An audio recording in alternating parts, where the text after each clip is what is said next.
All right, here we are with another first two baits. This time we are doing first two ledge baits. Now this is a tough one because when you're ledge fishing, the whole point is to try to find an area that's holding fish. Then you've got to figure out the bait to trigger them to bite. So after years and years of doing this, and then just recently fishing the Bassmaster Elite Series on Pickwick, which was 100% a ledge fishing tournament, there was a whole myriad of baits, but two of them stood out to me. Not that I was able to, I caught some fish, but out of the top finishers, and this historically is the best. These are the best two ledge baits over the last 10 years or so. And I would say number one for me, you could flip-flop 1 and 2. You're gonna have to throw both of them. I can tell you that right now. Number one is gonna be a deep diving crankbait. There is something about a deep diving crankbait that just triggers them.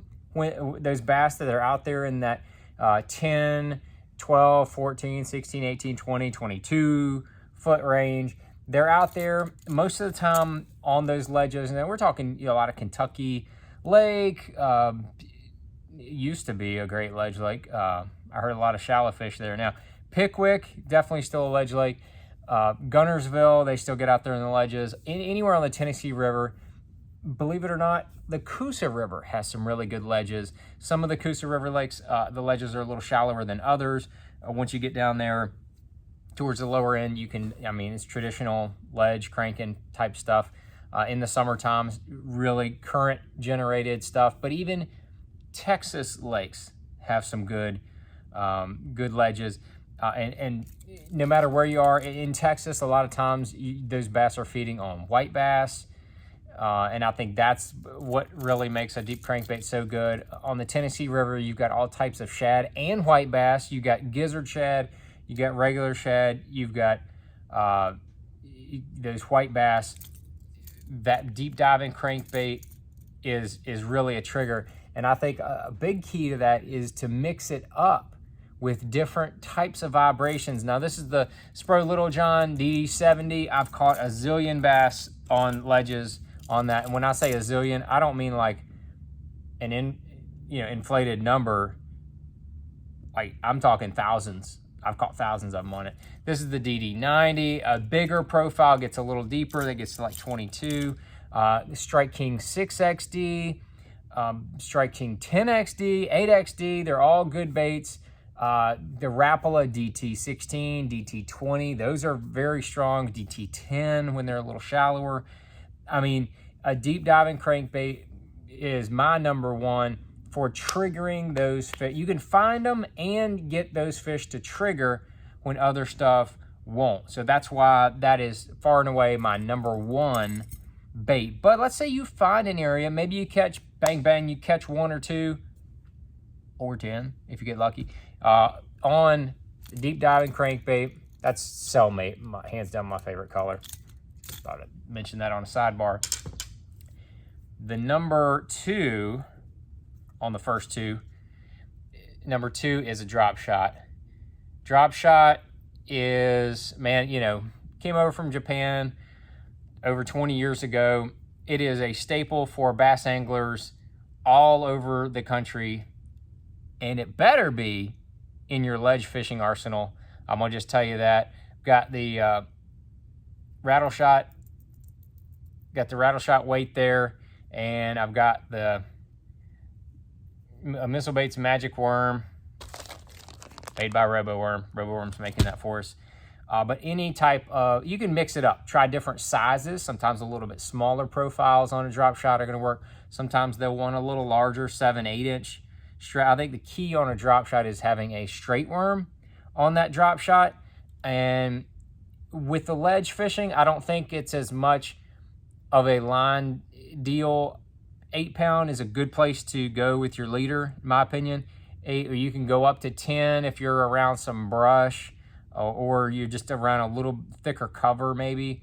But the Cashin Icon drop shot rod is what's going to get the call for me. You can either use 12 or 16 pound sunline braid, doesn't matter on your on that part of it.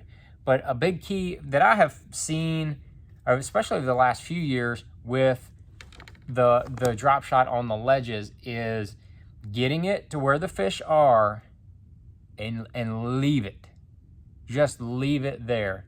Just let that drop shot soak, just drown that sucker right in their face, and then about the time you want to reel it in, you'll lift up and it'll be heavy.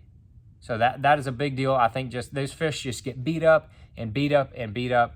Everybody's got the amazing electronics. I'm filming this at my basket. The electronics have gotten amazing. The mapping has gotten unreal. You can find every little nook and cranny out there on those ledges. Anything that looks halfway decent, it's gonna get fished. A lot of it gets fished basically on a daily basis. So you gotta, you're not gonna find stuff easily that other people have not found. So take that little drop shot. You might need to mix up the colors. This is Blueback Secret. It's a very natural color. That's the color that Brian Schmidt was kind of going to. He started out with a red color, like a John's Juice, first couple days, then had to show him something different because he was fishing the same couple ledges, had to show him something different, switched up to that little more natural Blueback Secret, bam, ended up finishing 6th place. Cody Huff caught a number of his fish on a drop shot using that magic worm at Pickwick, was throwing PB&J time. It's a peanut butter and jelly color, kind of makes sense. Or you could, switch to like an orange or a green pumpkin. Mix it up with your colors and just leave it in their face. I'll tell you one quick story. It's kind of how ledge fishing has evolved.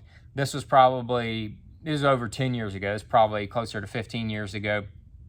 We were fishing a tournament on Kentucky Lake back when the ledges were great on Kentucky Lake.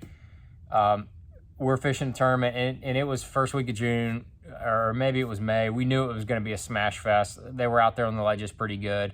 And I'm getting ready to take off that morning, and I've got, like 8 or 10 rods on my deck, and I had a spinning rod with a drop shot on it because I knew what was up.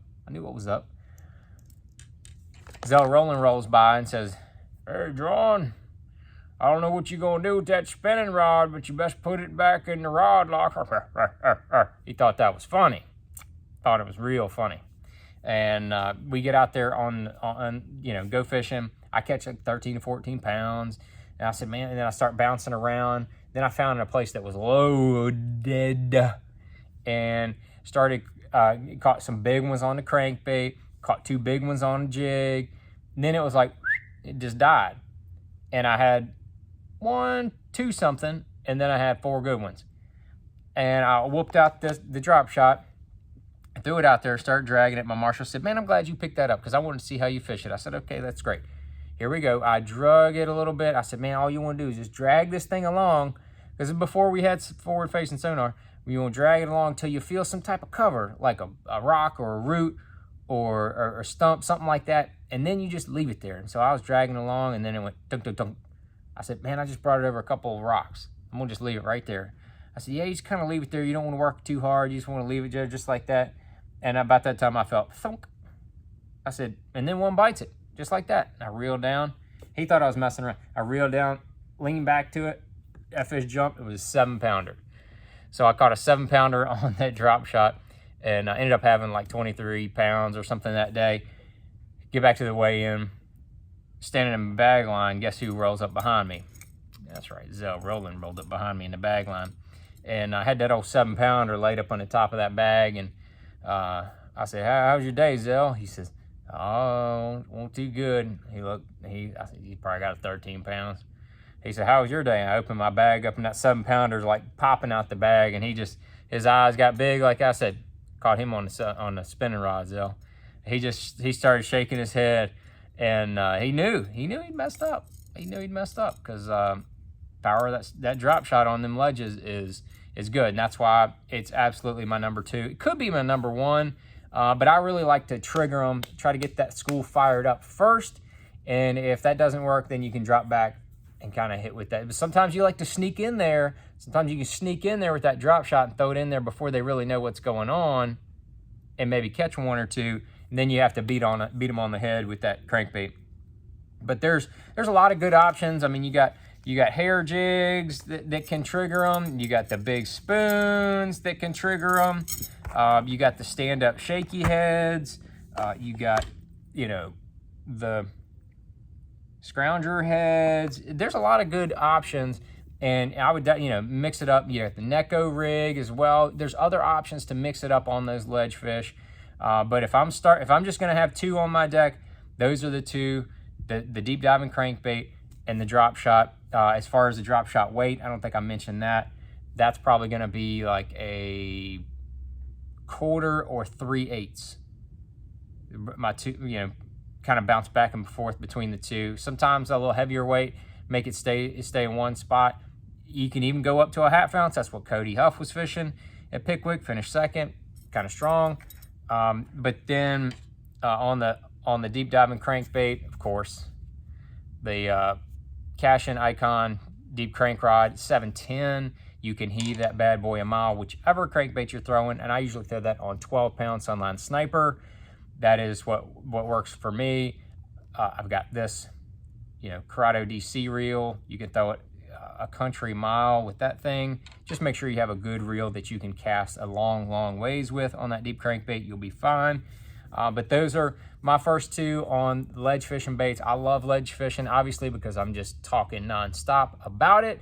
So hopefully you can get out there and enjoy some ledge fishing as well. Take those first two baits. I think you might find that they'll do you just right as well.